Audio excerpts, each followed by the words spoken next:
What if I told you the Lakers are no longer Hollywood hype, but about to become Silicon Valley smart? Mark Walters, the man who turned the Dodgers into a powerhouse, now owns the Lakers. And here's the wild part.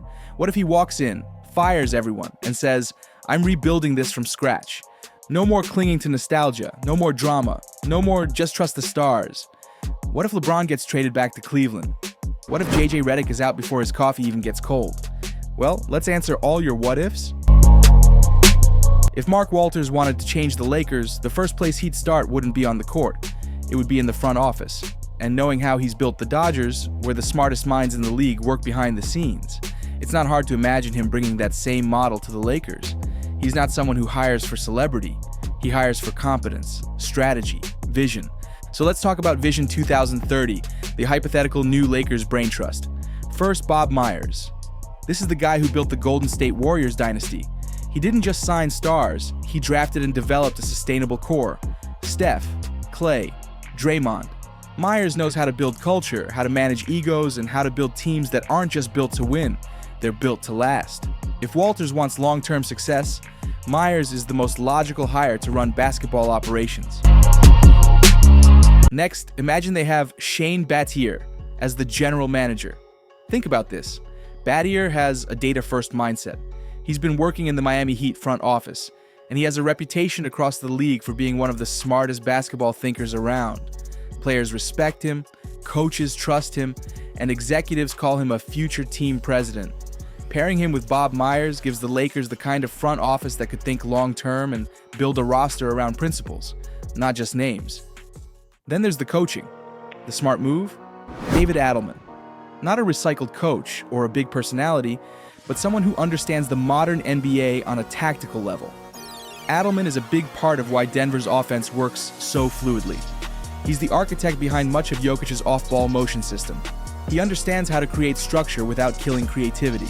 And more importantly, he knows how to maximize high IQ players. Exactly the kind of approach a team would need if they want to build around someone like Luka Dončić or a younger core. And then the wild card. Walters doesn't stop there. He hires an analytics director straight from Tesla, someone who doesn't just crunch numbers, but builds systems. Think load management, lineup optimization, player recovery, draft modeling, turning the Lakers into a basketball lab, something this franchise has never done before. This is the foundation, a completely re-engineered front office. No nostalgia, no shortcuts, just the smartest minds in basketball and tech, given full control to reshape the identity of the Lakers. And with this kind of brain power running the show, the next moves, trades, the roster construction, even the decision on LeBron, suddenly have a whole new level of intent and structure behind them. Another big piece that needs to be replaced is Rob Pelinka. If Mark Walters is serious about rebuilding the Lakers from the ground up, Rob Pelinka is the first domino to fall. Pelinka came in with the Kobe connection and landed LeBron and Anthony Davis, which no one can take away from him. That 2020 bubble title was also unreal. But since then, the Lakers haven't had a clear identity. The roster has changed almost every season. There's no consistent system, no developmental pipeline, and no long-term plan. It's been patchwork, chasing veterans, plugging holes, and making short-term bets that rarely pay off. That's not how Walters runs his baseball operations. Look at the Dodgers. He hires the smartest executives, gives them full autonomy, and builds with purpose. And more importantly, he doesn't let sentimentality cloud decision-making. So it's not hard to imagine him walking in and saying, "This front office isn't built to last. Let's reset." Firing Pelinka wouldn't just be about cleaning house. It would be about bringing in someone who understands how to build around data, development, and sustainability. Someone who doesn't overreact at the trade deadline or panic in free agency. Someone who's thinking 5 years ahead, not 5 games. With Battier and Myers in place, Pelinka simply doesn't fit that mold. He's been reactive. He's leaned on star power and individual brilliance instead of team cohesion and system building. And in this new version of the Lakers, that approach doesn't work anymore. And when the front office changes, everything else starts to shift too. Because once you remove Pelinka, the next question becomes obvious. What happens to JJ Reddick? Now that Pelinka's gone, the next name under the spotlight is JJ Reddick. JJ was brought in as a bold, outside-the-box hire. Young, modern, media-savvy, and connected with players. But the reality is, he's unproven. No coaching track record, no G League reps, no experience managing rotations over an 82-game season, and zero playoff coaching experience. He steps into one of the most demanding jobs in the NBA, and he's doing it at the most unpredictable time in Lakers history. If Mark Walters is applying the same logic he's used with the Dodgers, he's not going to leave the coaching position in the hands of a first-timer without a proven system. The Dodgers didn't hand the keys to someone learning on the job, they gave it to someone who understood how to build a winning environment from day one. That's what makes JJ a question mark in this hypothetical rebuild. So Walters has two choices here. Either he moves on from JJ entirely, or he surrounds him with serious experience. Not just a few veteran assistants, but someone like Tom Thibodeau or David Adelman, someone who can either replace him outright or stabilize him with structure and tactics. Of those two, David Adelman makes the most sense. He's been a huge part of what Denver has built. He understands motion offense. He's helped develop players into high IQ contributors, not just stat getters. And most importantly, he's coached under pressure, in deep playoff runs, against elite competition. If the Lakers want a coach who can execute the front office's vision on the court, Adelman fits that role perfectly. He's not about headlines, he's about systems. And that's exactly what a new-look Lakers team would need. Because let's be clear, coaching isn't just about drawing plays anymore. It's about optimizing players in a system, managing egos without feeding them, and adapting in real time based on data and matchups. If Walters is building a modern franchise, he needs a modern coach who understands all of that without having to be told.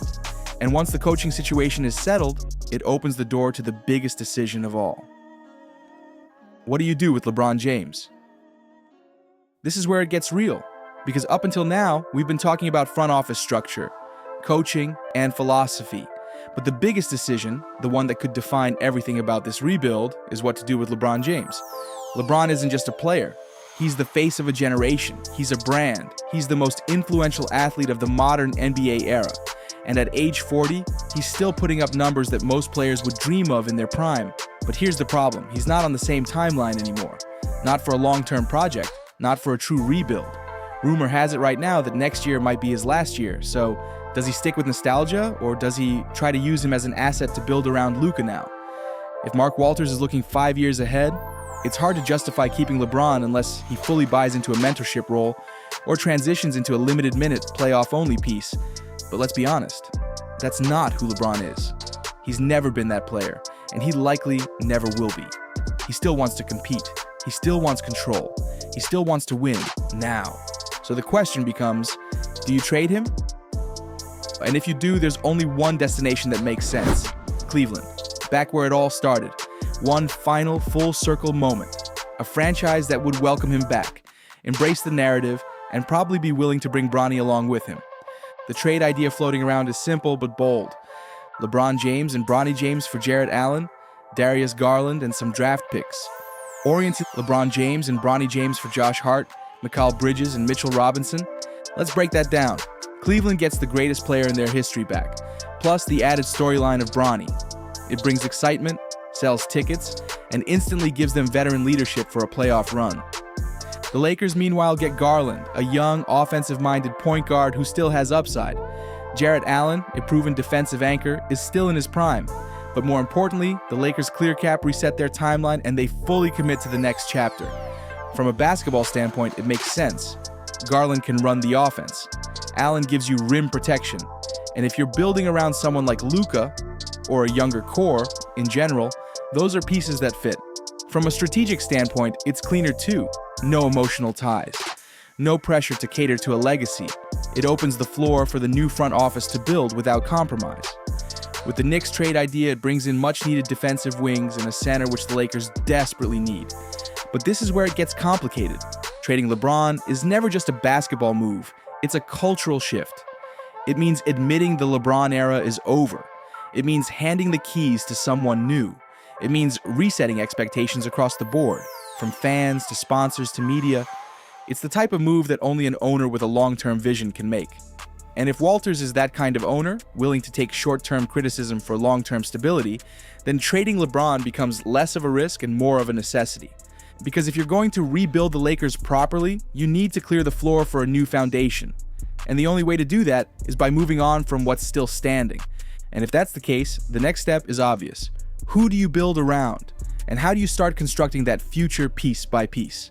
Now that Luka Dončić is already in the building, everything about this rebuild shifts.